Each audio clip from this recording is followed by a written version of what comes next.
Between blowing up boats off the coast of Venezuela to flying off to Israel to try to broker peace talks, our self-styled America First president sure seems more focused on what's happening outside of the United States than what is happening inside. And his allies are actually starting to take notice. In fact, one Trump advisor told Axios, quote, "I'd be lying if I said none of us wish he would talk none of us would wish he would talk a little bit more about the economy and things back home." And Marjorie Taylor Greene, for example, said, quote, "It is a revolving door at the White House of foreign leaders when Americans are, screaming from their lungs." Joining us now is Dean Obeidallah, MSNBC contributor and host of the Dean Obeidallah Show on SiriusXM.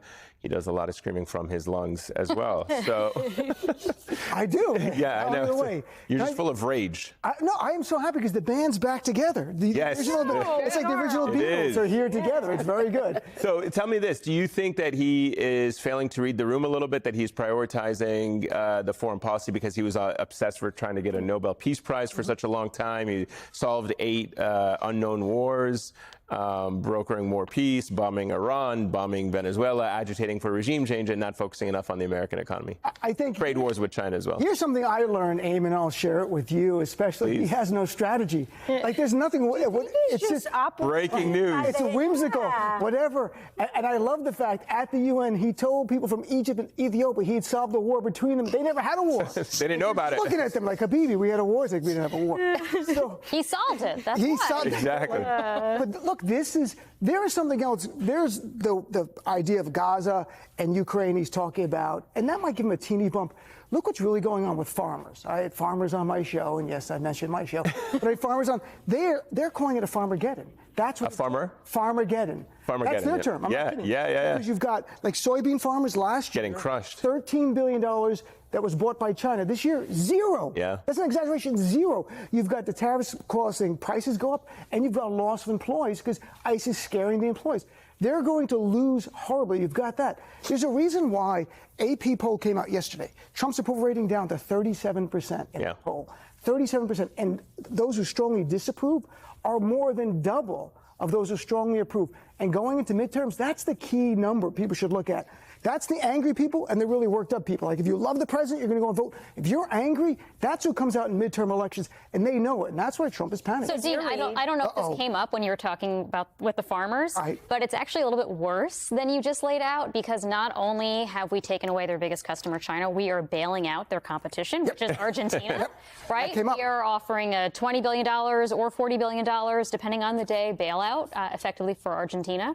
That's a big amount of money. And to put that in contrast with what's going on back home, $40 billion, I think we have a nice little chart or something here, but $40 billion we have money for to give to Argentina. Meanwhile, we don't have $35 billion a year for the expiring Obamacare tax credits. We don't have the $19 billion a year that we just cut from food stamps through the One Big Beautiful Bill/Act.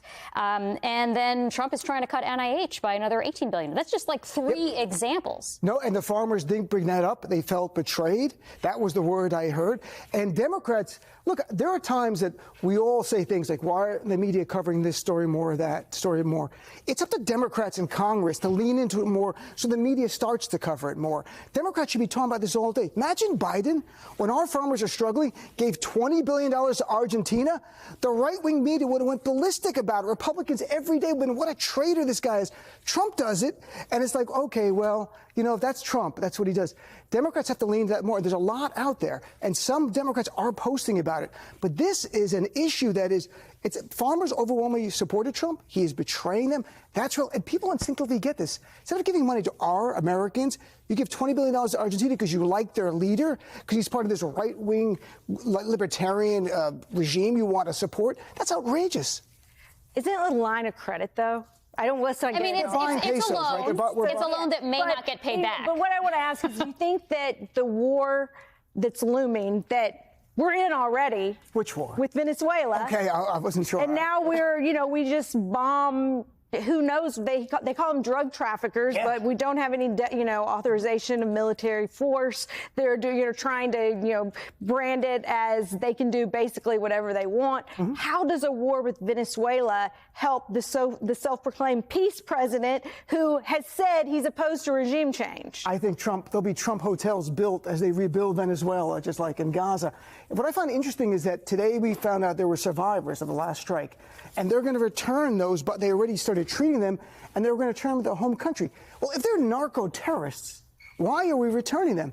Or are they not really narco-terrorists, and this administration's making things up and it's just blowing things up? Well, this may also be a major tactical error for them, because there are a whole lot of journalists who speak Spanish who are probably hopping on flights very soon to try to hunt those two people down whenever they can, and not just tell that story in, that region, but to bring that story to the U.S. I agree. And look at what Gaza.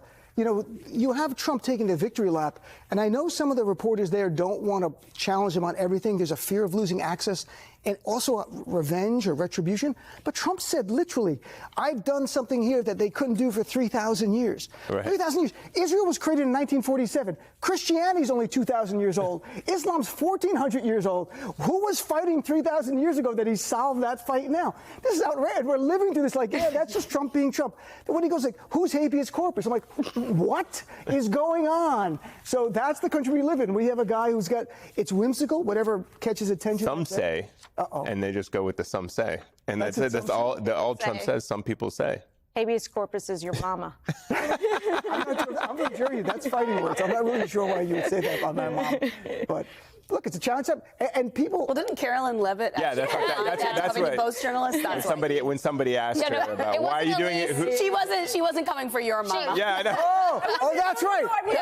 I'm sorry. You got to qualify that.